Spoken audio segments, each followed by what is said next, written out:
bonjour. Aujourd'hui, on va s'attaquer à un storytelling qui va partir d'une thématique très générale, donc le plan stratégique de l'OPT 2025, et qui en bout de chaîne va arriver sur des solutions très, très pragmatiques, très concrètes. Et donc, ça va embarquer différents types de technologies, et on va avancer progressivement dans ces éléments-là. Donc, on va commencer par ce qui nous intéresse le plus, donc l'objectif. Donc l'OPT a défini son plan stratégique pour 2025. Et donc, pour savoir quelles sont les ambitions, les objectifs, là où on va mettre les efforts, entre guillemets, il suffit d'aller découvrir la documentation, ou je dirais même là où les documentations, puisqu'on a pas mal de... Il y a de nombreux volets, il y a de nombreux contenus. Donc là, je scrolle juste sur une page, mais après, il y a le livret, donc c'est un autre support. Des chantiers métiers, des chantiers transverses. Donc vous voyez, l'actualité est riche et les ambitions grandes. Voilà. Et si je vais sur Google, je vais apercevoir que je vais avoir tout un tas, une collection de contenus divers et variés. Je vais les ouvrir juste pour vous montrer un peu. Voilà, donc j'ouvre une collection. Les incontournables stratégiques, très important. La conférence de presse. Donc vous voyez, ce sont des liens que j'ai déjà ouverts. Mais je vais vous montrer ce que j'en ai fait pour entamer le noyau de la réflexion. Donc l'article Néotech. Donc là, je fais mes courses. Je les fais à la mano, à la main. Donc voilà. Et on a dans les types de contenus, on a aussi des vidéos. Donc voilà, satisfaction client, etc. Donc tout ça, on voit qu'on a des contenus, par exemple, multimédia, du texte accessible en page web. On a également du PDF, puisque là, si je télécharge la page, je vais voir que je vais avoir du PDF. Donc c'est une autre typologie de document. Mais le thème est toujours le même. Donc là, on est sur le PDF, là, on est sur une page web. Et donc, ça fait énormément de contenu. Et moi, ce que j'aimerais, c'est avoir une vue extrêmement synthétique pour piloter et décider ou voir comment des actions ou des innovations, si on devait en faire, viendraient s'inscrire dans les encontres stratégiques, dans le plan stratégique. Voilà. Donc on voit que l'actualité est riche et les contenus sont riches et variés. Donc ce que j'ai fait, c'est que j'ai utilisé on va dire un cerveau. Un cerveau est à base d'IA que j'ai construit et que j'ai nourri. Donc là, si je viens dans mes cerveaux, j'ai construit un cerveau au PTNC. Et je l'ai nourri, alors manuellement, avec toutes ces ressources. Donc on voit qu'il y a des URL, il y a du HTML, il y a de la vidéo, il y a du PDF, donc ce sont des ressources qui sont accessibles publiquement. Le seul travail que j'ai fait, c'est que je les ai chargés au même endroit. Et lui, il va construire une base de connaissances. Donc vous voyez, ça prend pas beaucoup de place. J'ai encore pas mal de capacités, entre guillemets, dans mon cerveau que j'ai délégué à une IA sur ces aspects-là. Et je vais venir me positionner dessus. Voilà. Donc, je vais venir maintenant discuter avec ce cerveau que j'ai préparé et voir ce qui ressort de ce plan stratégique.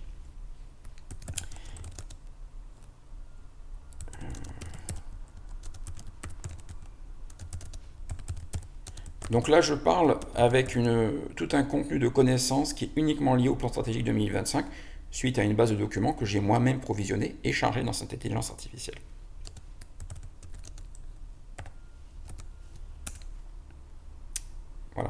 Donc là, il va interroger sa mémoire et je vais avoir directement, de manière extrêmement synthétique, au vu de la volumétrie de documents que je lui ai chargé, son analyse, sa vision sémantique de la chose. Donc les grands thèmes sont les suivants: transformation numérique, donc prévoir de mettre en place une stratégie de transformation numérique pour améliorer les services et les processus internes. Donc ça, c'est des choses que je vais utiliser pour me projeter, pour imaginer de nouvelles solutions ou créer de nouvelles compétences. Développement durable, donc des pratiques durables dans les activités, l'accent sur la réduction de son empreinte environnementale et la promotion de l'économie circulaire. Ok. Innovation et diversification. Alors, l'OPT vise à développer de nouvelles activités et services innovants pour répondre aux besoins changeants de la société calédonienne. Donc ça va bien faire sens avec le travail que je vais présenter aujourd'hui. En lien, en numéro 1, la transformation numérique. Proximité et inclusion. À maintenir une proximité avec ses clients, à garantir l'inclusion de tous les citoyens. Donc ça veut dire l'accessibilité des services. Donc ça veut dire que dans l'innovation, il faut se projeter sur des services qui vont s'adapter à l'utilisateur final, quel qu'il soit et quelles que soient ses compétences. Performance et efficacité. Le PTNC cherche à améliorer sa performance opérationnelle et sa gestion financière pour assurer sa pérennité et sa compétitivité. Donc ça veut dire qu'il faut être qu'on soit en mesure de produire des services performants pour pas cher, en tout cas de manière efficace. Partenariat et collaboration, souhaite renforcer ses partenariats avec d'autres acteurs locaux et internationaux pour favoriser le développement économique et social de la Nouvelle-Calédonie.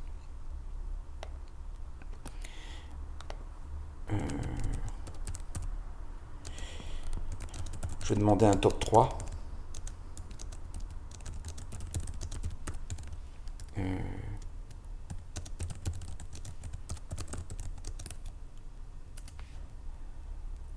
On va juste creuser un petit peu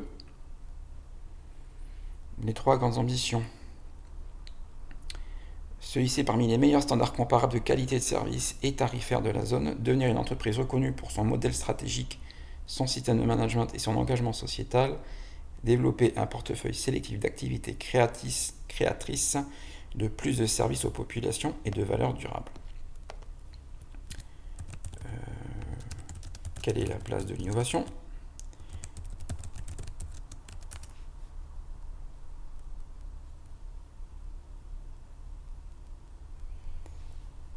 Alors, très intéressant. Alors, toujours basé sur les documents qui y ont été fournis et qui ont été généralement produits par l'OPT. L'innovation occupe une place centrale dans les agences, dans les grandes ambitions de l'OPT dans le cadre de son plan stratégique OPT 2025. Oui, là on est bien dans le sujet. L'Office reconnaît l'importance de rester à la pointe des technologies et de la qualité de service pour répondre aux besoins changeants de ses clients et de l'environnement économique. Oui, donc environnement changeant et environnement économique. S'engage à développer de nouvelles manières collaboratives de travailler et de manager en intégrant des méthodes innovantes dans ses processus et en favorisant, là on vient à la scientifique moelle, pour aujourd'hui du moins, la créativité et l'initiative au sein de l'organisation. L'objectif est de stimuler l'innovation pour améliorer la performance de l'Office et créer de la valeur durable pour la Nouvelle-Calédonie et ses populations. Bon, là on ne pouvait pas imaginer mieux comme synthèse. Donc déjà, j'ai posé le plan, mais ce qui est remarquable, c'est que je l'ai posé à l'aide de données qui ont été ingérées, stockées, analysées, de données de types différents, vidéo, texte, son, j'aurais pu, et PDF. Voilà. Et maintenant, je vais mettre le focus sur comment aujourd'hui, on va décliner ça, aujourd'hui même, dans cette session. On va commencer par se pencher sur la problématique des chatbots et de l'accès à la donnée et aux différentes façons d'y accéder. Donc, ce qui va m'intéresser, je vais prendre un cas d'exemple. Donc, l'interopérabilité, je vais m'occuper de la partie principalement API, mais je vais partir sur un cas métier. Donc voilà, moi aujourd'hui, ce qui va m'intéresser, ça va être par exemple le suivi d'un colis et comment on va pouvoir organiser différentes interactions avec cette donnée-là.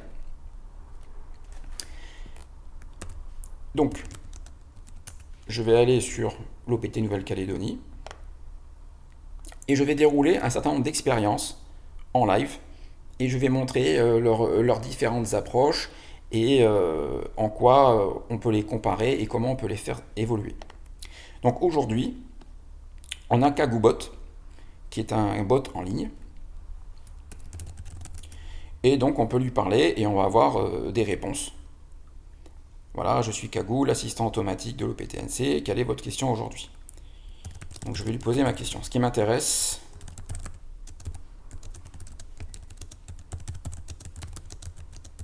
c'est où est mon colis? Donc là, il réfléchit. Le trafic du... Ah. Le trafic du courrier et colis international est perturbé du fait de la situation politique internationale. Pour en savoir plus, cliquez sur le bouton ci-dessous. Pour obtenir des informations sur d'autres sujets, choisissez un thème ci-dessous. Bon, suivi de colis. Donc là, je me fais driver un peu en mode formulaire, mais chat, sur notre site. Donc je vais sur le site et je tombe ici. Je rentre mon numéro et j'ai la réponse. J'ai été redirigé vers un formulaire, une page web. Donc je suis sorti de l'expérience du chat. Ça, c'est la première expérience. À l'OPT, on a également une stratégie API qui est en train de monter. Et on va aller donc... on va aller sur notre portail d'API. On va venir se servir. Donc je vais me positionner comme vision publique. Et là je vois que on a aujourd'hui sur RapidAPI, aujourd'hui il est sur RapidAPI, demain il sera ailleurs, mais pour l'instant il est là. Et donc j'ai une collection d'API qui sont là en libre service. Donc les API c'est une manière d'interopérer avec des données. Et là donc j'ai l'API de suivi des colis. Donc je vais voir un petit peu de quoi cette API parle et surtout qu'est-ce qu'on a pu en faire. Et parmi les expériences, on a un bot Discord. Donc ça c'est une autre façon d'utiliser les données. Et donc on va voir un peu ce que ça donne. Je vais le commenter et après on passera à un autre mode d'interopérabilité.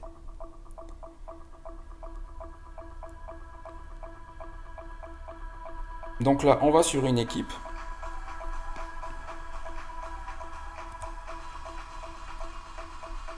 Voilà.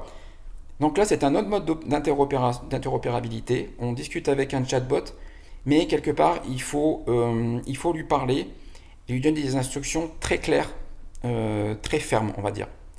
Donc là, c'est ce qui se passe. On met /colis et ensuite on met le numéro du colis. Ici, c'est ce qui se passe. Et alors, les scénarios qui sont prévus en amont vont se dérouler et on va rester dans une expérience de chat et de bout en bout. Voilà.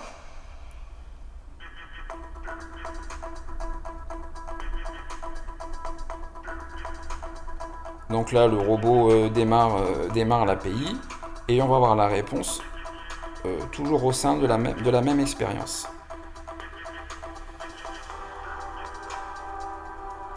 Voilà, donc là, on a un premier scénario où en fait on a rentré un numéro qui n'existe pas, donc c'est un cas qui peut arriver. Donc il a été géré et là on voit que on demande quelque chose qui n'existe pas, donc on a une réponse contextuelle directement dans le chat.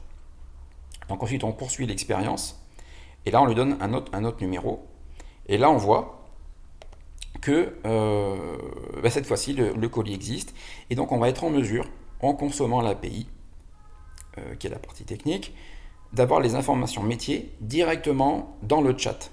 Donc là on a la localisation, voilà, avec un texte complet ici, on va dire pour les êtres humains, qui est compréhensible et qui est directement exploitable.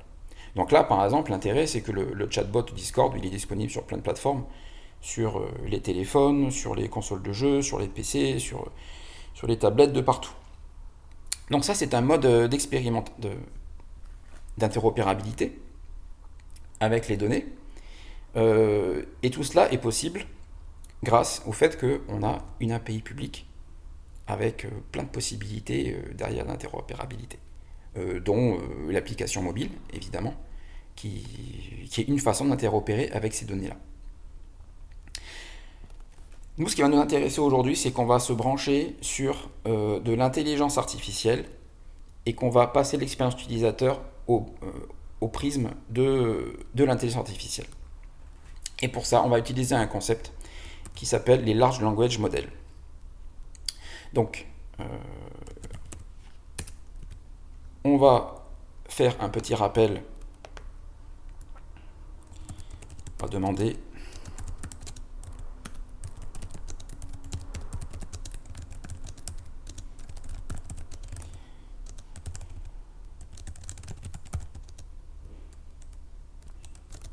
voilà, comme si j'avais 14 ans. Alors, c'est un programme informatique super costaud qui a été entraîné en lui montrant énormément de textes, comme des livres, des articles, des journaux et même des conversations sur Internet. En lisant tout cela, le Large Language Model, ça va être le concept central qu'on va utiliser, ça va être notre moteur. Nous. En lisant tout cela, le Large Language Model a appris comment fonctionne la langue, comment les mots sont utilisés et comment les idées sont liées les unes aux autres. Ça, c'est la partie fondamentale qu'on va venir exploiter dans la suite de la démonstration.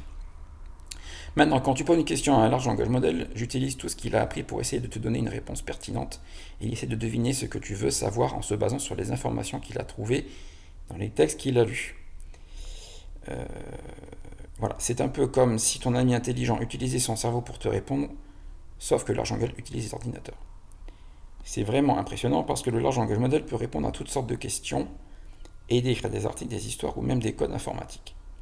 Mais garde à l'esprit qu'il ne comprend pas vraiment les choses comme les humains, il fait des suppositions intelligentes en se basant sur ce qu'il a lu. Ça veut dire qu'il va falloir l'aider, probablement. Mais il peut parfois se tromper ou donner des réponses qui n'ont pas beaucoup de sens. Donc là, nous, ce qu'on va faire, c'est qu'on va venir l'aider. Je vais lui demander une synthèse en une phrase.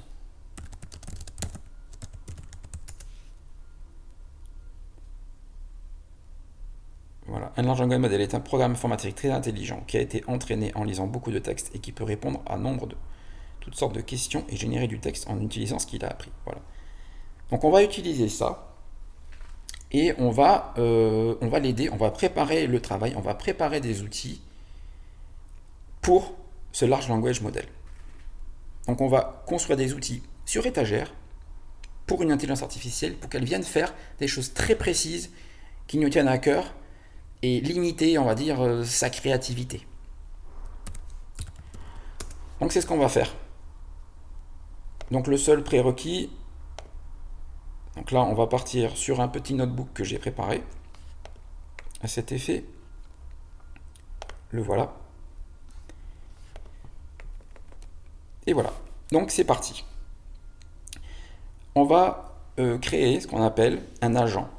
Donc un agent, là ça va pas être une personne, ça va être un univers de programme, on va dire, qui va être capable de réaliser des tâches, parfois complexes, et qui va avoir en son noyau le LLM, le Large Language Model, le cerveau, qui va être capable d'effectuer des réflexions ou voire, entre guillemets, des pensées. Dans notre cas, ce qu'on va faire, comme je le détaille ici, on va utiliser à la fois des contenus statiques, prévus à l'avance, qui vont toujours répondre à la même chose, et d'un autre côté, des contenus dynamiques. Et donc les contenus dynamiques, nous, on les a préparés en amont, en délivrant des API sur étagère publique. Pas forcément gratuite, mais publique. Et on va voir un peu ce qui se passe quand on met tout ça ensemble. Donc d'abord, en prérequis, il va y avoir deux briques essentielles. OpenAI, donc c'est la brique de service. On peut en utiliser d'autres. Moi j'ai utilisé OpenAI, qui va nous faire la partie intelligence. Et un framework, LangChain, qui va venir se mettre en... C'est un framework autour de l'intelligence artificielle qui va nous permettre d'interagir avec elle et de faire des programmes et de faire monter l'intelligence en niveau et d'éviter toute forme de créativité et de préparer des outils très spécifiques. Donc LangChain, on va faire un petit focus sur LangChain. Voilà, le but de LangChain, la synthèse est parfaite, c'est qu'on va construire des applications avec des large language models. Donc on va utiliser des cerveaux. Le cerveau, c'est le LLM, et on va composer des choses autour.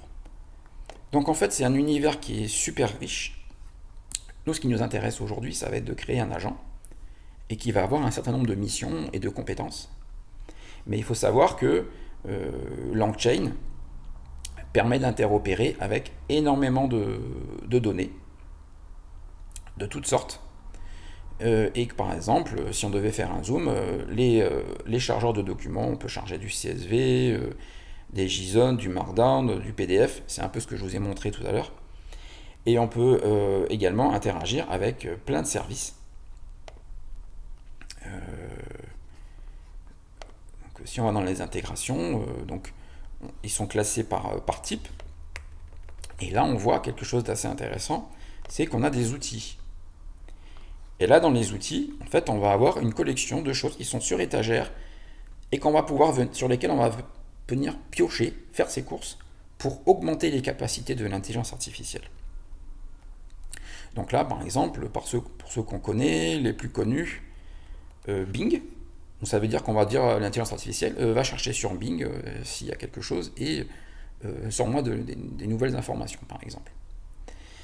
DALL-E, si on veut, on va dire, voilà, génère-moi un texte et puis ferai-moi une image avec. On peut appeler DALL-E directement avec du texte. Donc des moteurs de recherche, des recherches sur Google, voilà. Donc vous voyez, c'est super varié et en fait c'est extensible. Et c'est vraiment ce qui va nous concentrer aujourd'hui. Et là, donc les webhooks et FTTT, comme ça on peut déclencher des actions à partir du Large Language Model pour déclencher d'autres choses sur le cloud, par exemple, un envoi de mail, un appel téléphonique, ce qu'on veut. Si on veut connaître la météo, on peut s'intégrer avec OpenWeatherMap.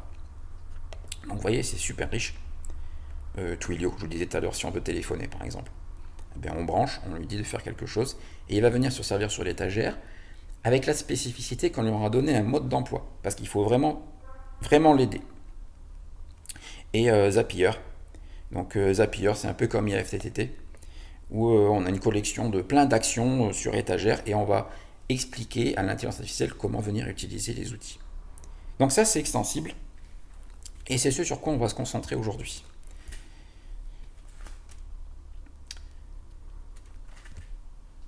Donc voilà pour la partie LangChain. Donc on va commencer par installer les librairies de base. Voilà. Et ensuite on va créer notre intelligence artificielle, donc c'est une instance, donc c'est le LLM. Maintenant on va dire LLM, ça va aller plus vite. Donc je viens récupérer mes clés secrètes d'OpenAI, puisqu'on va utiliser l'API d'OpenAI. Donc je la charge, et là, partie très importante, je vais créer mon LLM. Donc c'est un modèle de type chat qui m'intéresse. Il y en a d'autres disponibles, mais là c'est celui qui m'intéresse. Je vais utiliser un modèle qui coûte pas cher et qui coûte toujours moins cher en fait. Les prix baissent régulièrement et qui est très rapide. Donc GPT-3.5 Turbo. Donc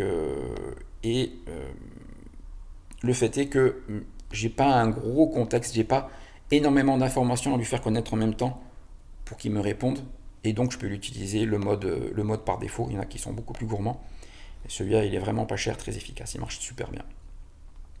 C'est là qu'on va mettre l'intelligence. Donc si ici on met une intelligence artificielle qui est bête, elle va utiliser les outils n'importe comment, elle va répondre n'importe quoi.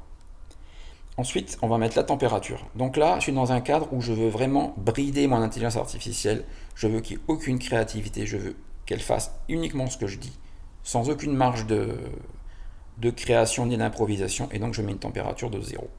Au plus, la température va augmenter, au plus, elle va prendre des libertés de création. Ensuite, le nombre de tokens. Donc, le nombre de tokens, en fait, c'est le nombre de questions, de requêtes que je vais effectuer sur mon intelligence artificielle. C'est très important de mettre une limite à ce stade-là, parce que si on n'en met pas et que par exemple on part sur une boucle, ce qui m'est arrivé, eh bien en fait on va consommer tout le crédit qu'on a bloqué côté OpenAI. Donc attention aux sous parce que ça part vite. Et ensuite des settings à ce stade, je ne vais pas les détailler.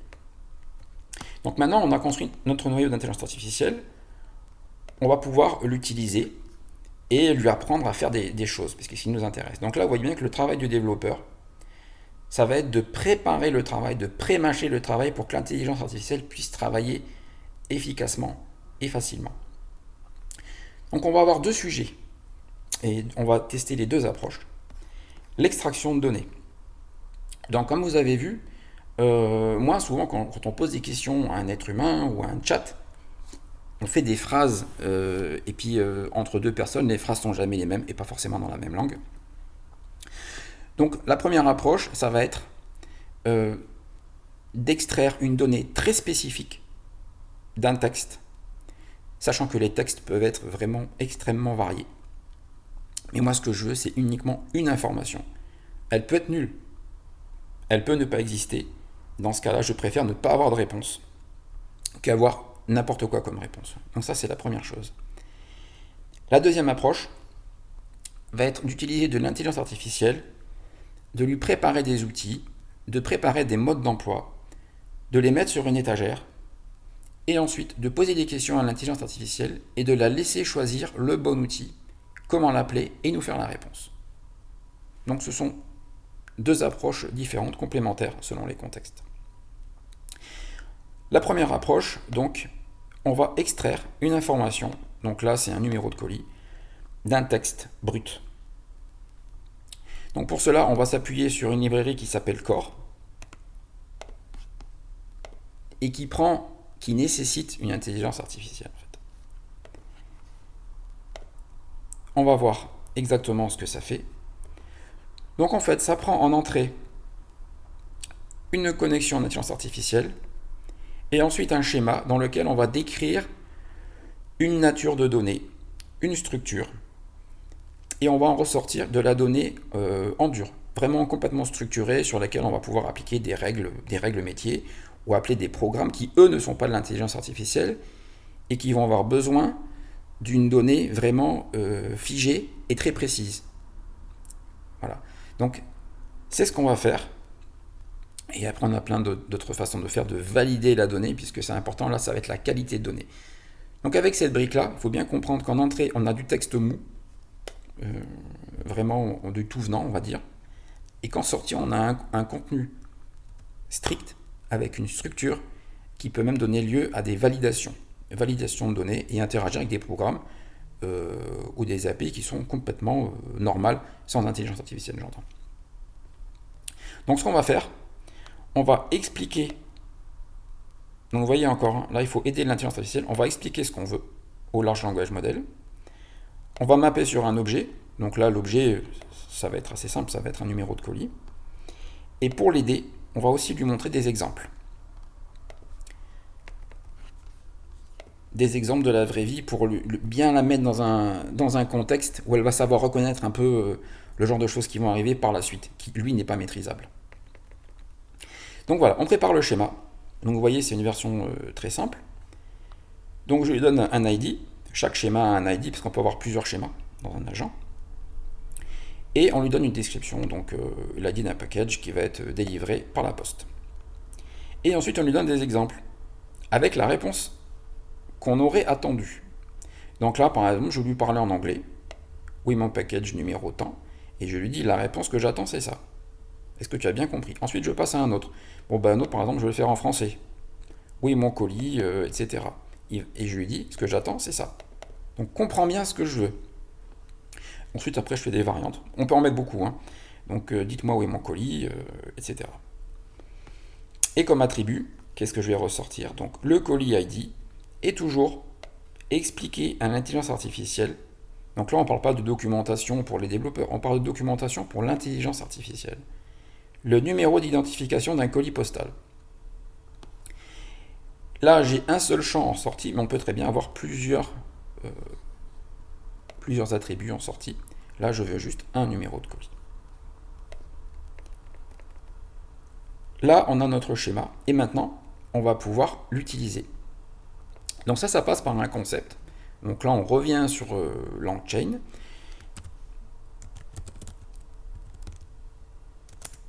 Et on va partir sur le concept de chaîne.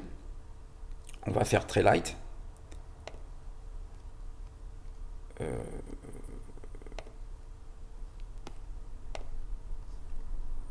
Voilà. Donc la chaîne, en fait, là on va en faire une. Et ça permet en fait de lier plusieurs actions les unes aux autres pour répondre à une problématique précise. Donc là, la problématique précise, ça va être, là dans notre cas très particulier, ça va être d'extraire un numéro de colis d'un texte. Donc, on crée notre chaîne, on lui dit, tu utilises cette intelligence artificielle, cette instance, et tu utilises ce schéma. Là maintenant, la chaîne, elle est prête, et on va l'exécuter. Et donc là, pour s'amuser, on va lui donner encore un autre type de texte pour voir. Donc on dit, on veut la réponse dans la variable colis ID, et on dit exécute, et répond à ma question. Bonjour, pouvez-vous me dire où est mon colis numéro tant. Voilà. Et là, donc, en sortie, on voit la data brute, et on voit que, on a réussi à extraire une variable, colis ID, avec le numéro. Donc en fait, c'est ce qui est attendu. Il ne reste plus qu'à extraire et à injecter dans d'autres programmes. Voilà. Donc là, on a fait une première chaîne, elle est très courte, mais très simplement, pas d'expression régulière, rien, on peut prendre en entrée des textes mous dans toutes les langues. Ça marche de la même manière, on récupère un ID, et puis après, derrière, on peut faire d'autres choses. Ce qu'on va faire maintenant, c'est qu'on va attaquer la partie outillage. Donc on va préparer une collection d'outils pour l'intelligence artificielle, pour qu'elle puisse venir les utiliser et devenir plus puissante, plus intelligente, plus juste, plus performante, tout ce qu'on veut. Et donc là, ça c'est un travail de développeur. On va dire un nouveau travail de développeur. Et on met une petite arrobase pour lui dire attention, ça c'est un outil un peu spécial. Ça va être pour l'intelligence artificielle. Là on voit qu'on lui dit à quoi sert cet outil. C'est un peu le mode d'emploi. Donc utilise cet outil quand tu as besoin d'extraire un numéro de colis lors d'une question de client sur la délivrerie de colis en Nouvelle-Calédonie. Le plus on est précis, au meilleur seront les réponses. Parce que par exemple, si on demande une livraison en Afrique, il sait que cet outil, c'est pas la peine d'y aller. Et donc il n'aura pas d'outil, et donc il répondra qu'il ne peut pas répondre. Et c'est exactement ce qu'on attend. Et à l'intérieur de cette fonction qui prend en entrée du texte et qui répond du texte, on dit que le colis, c'est l'exécution de la chaîne numéro temps. Voilà. Et la réponse, la voilà. Donc ça, c'est la définition de l'outil. Donc l'outil a bien été créé.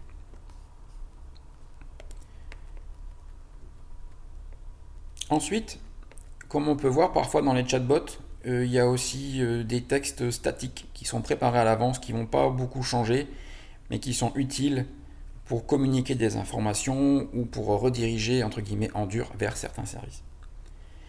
Donc c'est toujours bien d'avoir ce genre d'outils au cas où on n'ait pas de réponse à fournir et quand même on peut réorienter vers quelqu'un. Donc il faut que l'intelligence artificielle soit capable de faire ça aussi. Donc on va utiliser ça en termes de failover, c'est-à-dire quand on ne sait pas, on peut se raccrocher aux branches et fournir quelque chose quand même pour que le client puisse aller quelque part. Voilà.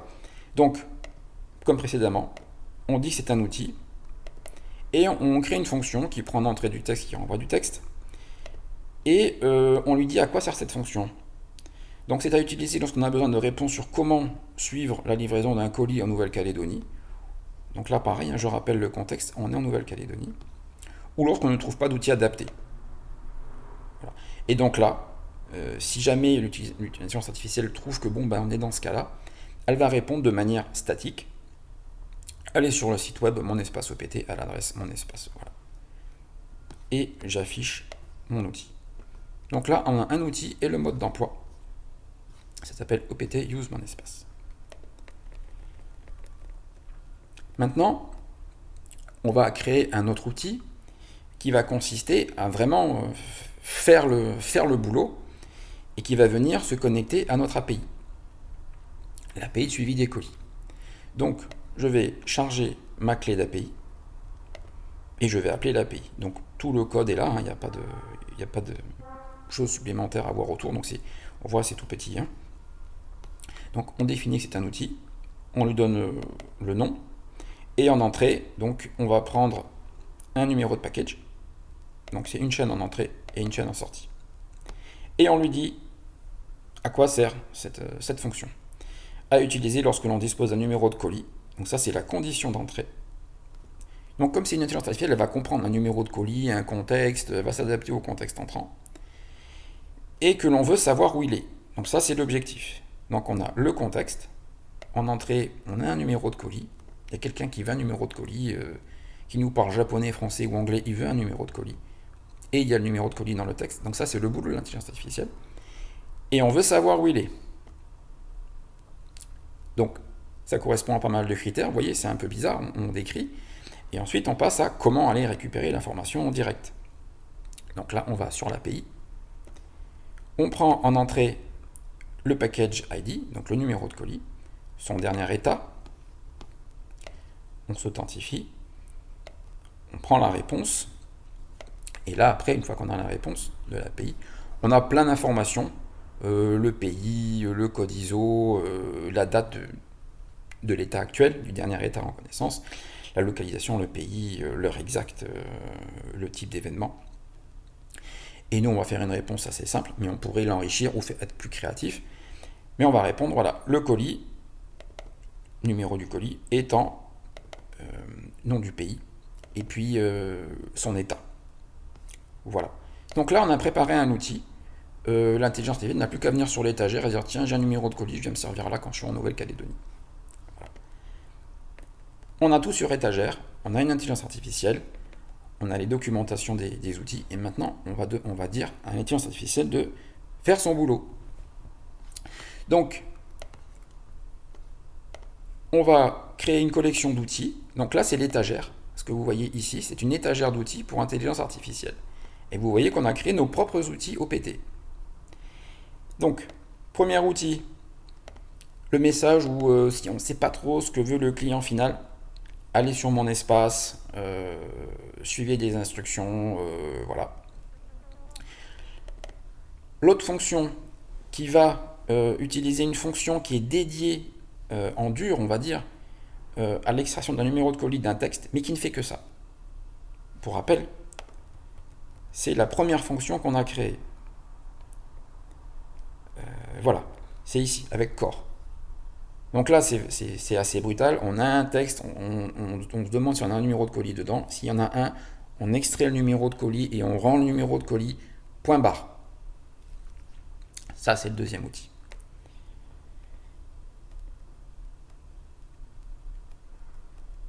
On va revenir sur la boîte à outils. Et le dernier outil, donc, celui-là qui dit si tu as un numéro de colis et que le client veut savoir où il en est, alors c'est cette fonction qu'il faut appeler. Tu me donnes un numéro de colis en entrée et moi je te dirai où est-ce qu'il est, en interrogeant l'API qui est mise à disposition par l'OPT. L'étagère est prête, on a les modes d'emploi, on a tout. Et là maintenant on va créer un agent.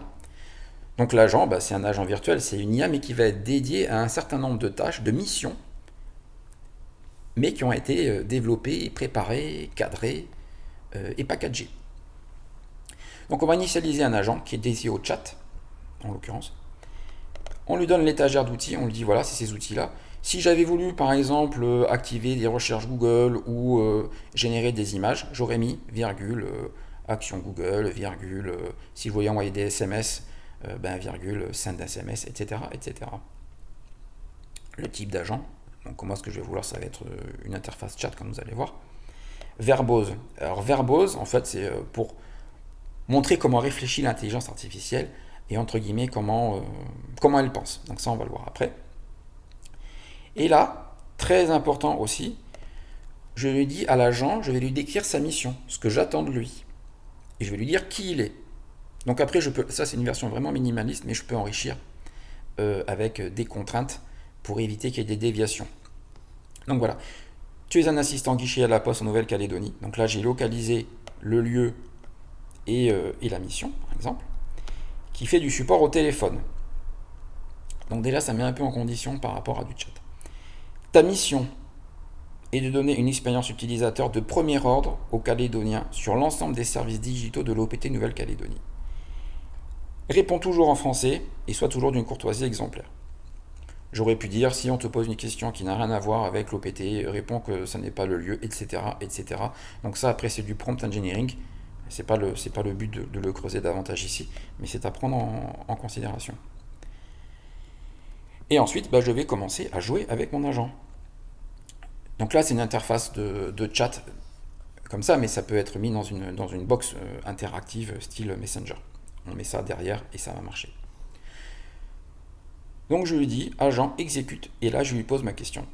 Donc, je me fais livrer un colis à Kumak. Donc là, vous avez remarqué, je dis pas que je suis en Nouvelle-Calédonie. Je dis à Kumak. Sur quel site dois-je aller? Et là, on voit sa réflexion. Alors, on pose la question, où est-ce que l'utilisateur, sur quel site devrait l'utilisateur poursuivre la livraison de leur colis? Donc là, vous voyez qu'il a interprété la question. Bon, il l'interprète en anglais. Et là, ce qu'il va faire, c'est qu'il va se rendre compte qu'en fait, il faut qu'il utilise la fonction opt use mon espace. Il prend la fonction use mon espace parce qu'on l'a décrite et que pour lui, c'est ça qu'il faut faire. En input, il prend la question en entrée de l'utilisateur et il va récupérer la sortie, aller sur le site web OPTNC à l'adresse mon espace. La réponse attendue, qui va interpréter et qui va améliorer, c'est-à-dire que la question c'est sur quel site dois-je aller? Donc sous-entendu quel site web? Et là, l'intelligence artificielle a interprété, il s'est dit ah oui c'est ça, en fait tout ce qu'il veut savoir c'est l'adresse du site. Donc je vais sur l'adresse du site. Est-ce que c'est vrai? Oui, c'est vrai. Ça correspond à ma demande. Je veux suivre un paquet et je sais pas sur quel site aller. C'est là qu'il faut aller. Donc mission accomplie. Et ensuite, là on est en debug. Donc réponse finale. La personne doit aller sur le site web mon espace au PTNC pour suivre leur paquet delivery à Kumak. Et la chaîne est terminée. Réponse donnée. La réponse ici. Voilà. Donc vous voyez que j'ai posé une question assez large, il a répondu juste, il est allé se servir au bon endroit. Même il a interprété, il a simplifié parce que moi tout ce qui m'intéressait c'était l'adresse du site web. Donc j'ai eu ma réponse. Ensuite on va passer aux choses un petit peu plus intéressantes et vraiment rigolotes. Parce que ça c'était la surprise. Donc maintenant, toujours le même agent, parce que c'est un agent qui a plusieurs fiches de poste, plusieurs missions, plusieurs compétences, plusieurs outils. Maintenant, je vais rentrer dans le vif du sujet, je vais savoir mon colis numéro tant. Donc, je vais sur le portail des services postaux et je vais faire voilà.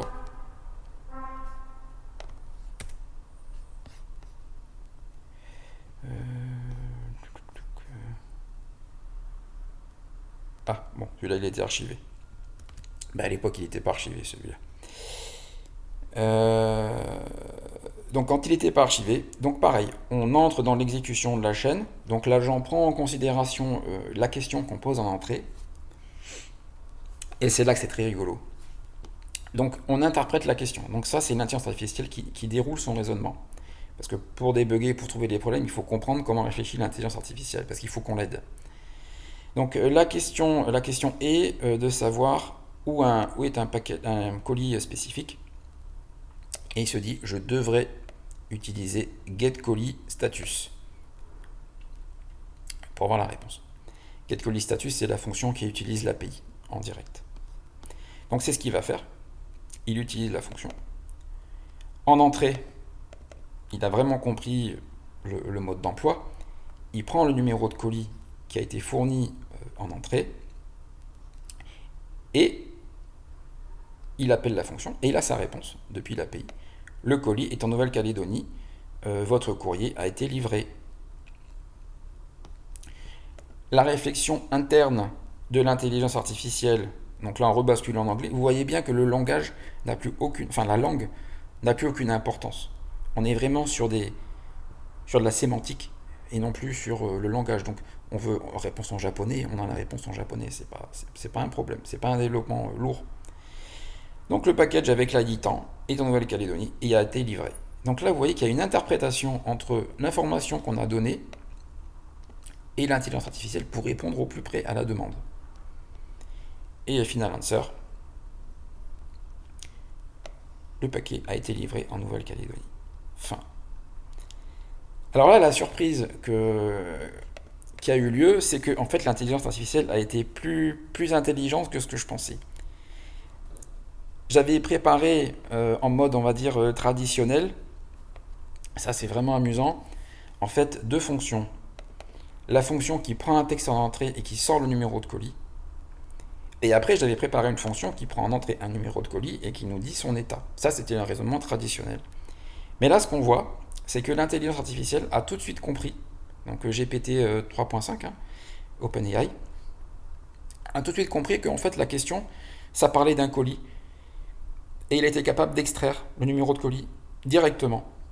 Et donc utiliser un seul outil. Donc là, en fait, si je prends la liste des outils, ben en fait, celui-là, il va prendre la poussière. Et la plupart du temps. Il est inutile. Il est superflu. De par la description de cet outil-là, en fait, c'est son outil favori. Et ça, c'est l'intelligence artificielle qui a choisi. Toute seule. Donc vous voyez qu'il y a un peu une phase de prototypage. Il faut vraiment parier sur l'intelligence et vraiment des descriptions les plus courtes possibles, les plus précises possibles pour expliquer l'intelligence artificielle, quoi utiliser et quand. Et du coup, ça devient très économique, puisqu'en fait, au final, pour avoir la même expérience client, ben, en fait, je peux réduire la taille de mon étagère.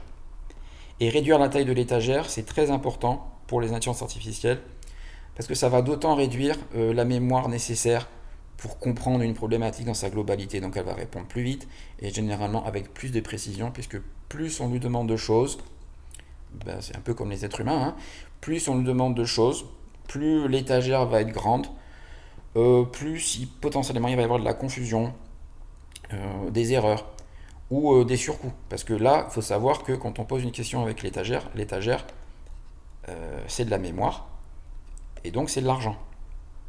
Donc là, un tuning une amélioration pourrait consister à limiter ça.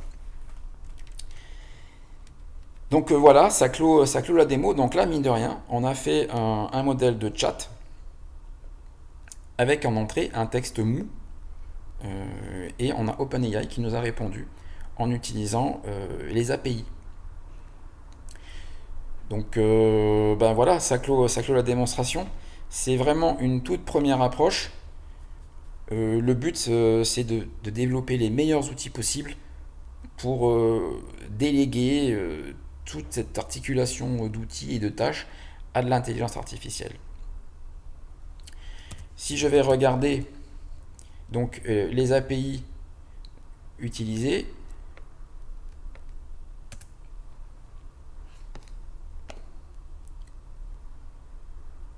donc après j'ai le coût de l'intelligence.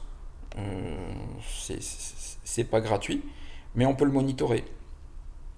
Donc là, par exemple, ce mois-ci, j'ai utilisé ça.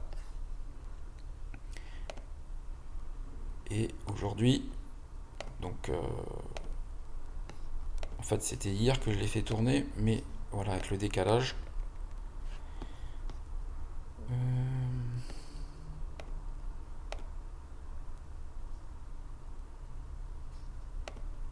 Ah, mais j'ai pas encore été facturé pour ces appels-là.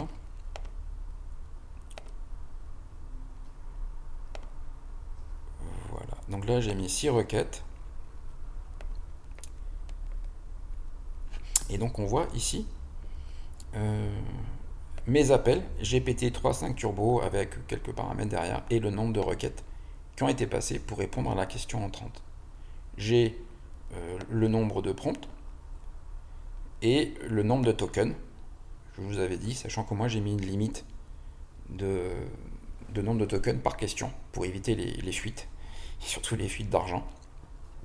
Et là, en ce qui me concerne, j'ai mis une limite hard à 25$, vraiment en cas ultime.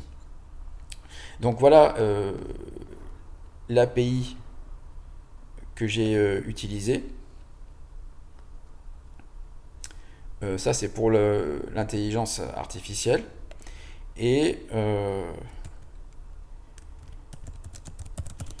pour l'OPT,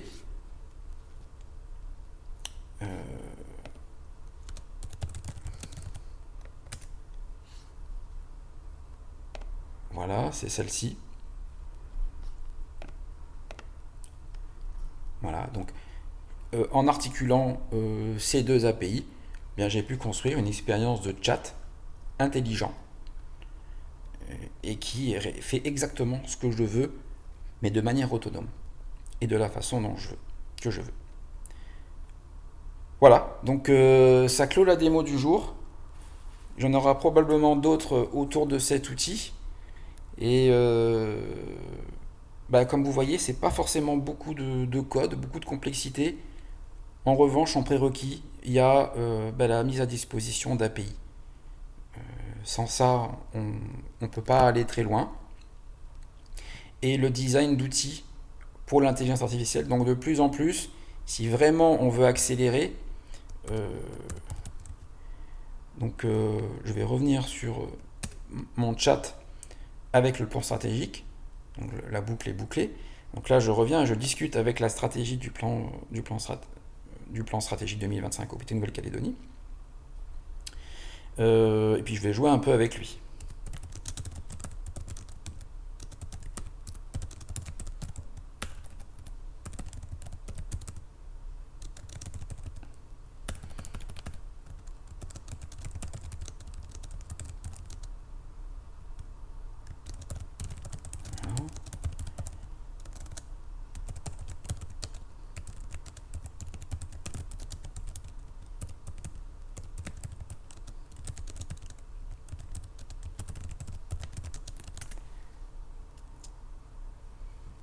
Voilà, donc on va voir comment cette réalisation, selon les données qu'on a sur le plan stratégique, pourrait s'insérer. Est-ce que ça match? Le plan stratégique de l'OPT Nouvelle-Calédonie vise à développer de nouveaux services, à améliorer la qualité de service pour les Calédoniens. Votre chatbot intelligent qui permet de suivre la livraison d'un colis s'inscrit parfaitement dans cette démarche en proposant un outil innovant et pratique pour les clients. Bon bah ça va, j'ai tapé juste alors. Vous contribuez à la modernisation des services de l'OPTNC et à l'amélioration de l'expérience client. Yes, voilà, là c'est bon, ça fait plaisir. C'est exactement ce que je visais, ce que j'espérais. Mais là j'ai la validation par le plan stratégique que c'est la bonne direction. Et en quoi ça s'inscrit dans cette direction. Votre chatbot peut être considéré comme une extension de services postaux de l'OPT Nouvelle-Calédonie, offrant aux clients une solution efficace pour suivre leur colis en temps réel. Oui, c'est vrai, c'est en temps réel puisque l'API est connectée. Cette innovation s'insère donc dans la volonté de l'OPT Nouvelle-Calédonie de se hisser parmi les meilleurs standards de qualité au service de la région. Waouh, on n'en demandait pas tant, mais voilà. Donc, que dire de plus? Je crois que ça va clore la démo du jour. Tout de même, ça veut dire qu'on peut faire ce genre d'expérience aujourd'hui, il y en aura d'autres, mais au plus on va avoir d'API. Donc là aujourd'hui, pharmacie de garde, le temps d'attente, on pourrait très bien imaginer, je vais vous faire un scénario pour chaque API. Pharmacie de garde Nouvelle-Calédonie, le chatbot, j'habite à Nouméa, quelles sont les pharmacies de garde aujourd'hui? Et on a la réponse. Temps d'attente en agence. Je vais à l'agence centrale, quel est le temps d'agence? Et j'ai la réponse, en chat, depuis mon téléphone ou même depuis la voix. Domaine Nouvelle-Calédonie. Est-ce que ce nom de domaine est libre? Je veux créer une entreprise, est-ce que le nom de domaine est libre? Il va me répondre oui, non, parce qu'on a une API publique. Autre exemple, est-ce que ce numéro de téléphone est valide? Il va me répondre oui, non, pourquoi? Autre cas d'exemple, donc suivi, on vient de le faire aujourd'hui. Transitaire, j'ai besoin de faire passer des colis en dédouanement, où est-ce que je dois aller? Il va me répondre, il va me dire tu dois aller là, là, là, là, parce qu'on a l'information et qu'elle est interopérable. Partenaire Mobilis, je suis dans tel quartier, j'ai besoin de renouveler, quels sont les partenaires autour de ma position actuelle, et il va répondre en chat. Donc, vous voyez, ça ce sont des exemples qui sont assez simples. Emploi au PTNC, donc cette API-là, on peut dire quels sont les emplois qui sont en lien avec l'informatique en chat, et on a la réponse parce qu'on aura préparé cet outil spécial. Et ReadETNC, donc ça c'est la dernière API, interagir et demander qui est le nom de l'entreprise, dont le ReadET est le numéro tant, etc., etc. et via la préparation d'outils vraiment super spécifiques, avoir des réponses adaptées, simples et intelligentes. Là, on a une interface texte, mais il faut bien se dire que on peut très bien transformer ça en voix, donc text to speech pour transformer le texte en parole, et d'autres API qui transforment la parole en texte. Donc l'expérience est totalement digitalisée, totalement flexible à de très très nombreux cas d'usage et pas forcément avec une grande complexité d'implémentation. Voilà, ça clôt cette fois-ci, c'est promis, et la démo. Et puis ben, n'hésitez pas à donner vos feedbacks ou si vous pensez que c'est intéressant ou si vous voulez la livraison d'autres outils dans le même genre ou l'enrichissement des outils existants. Voilà, bonne journée, bonne innovation et puis n'hésitez pas à aller regarder les éléments du plan stratégique 2025. Ils sont très engageants et très ambitieux. À bientôt.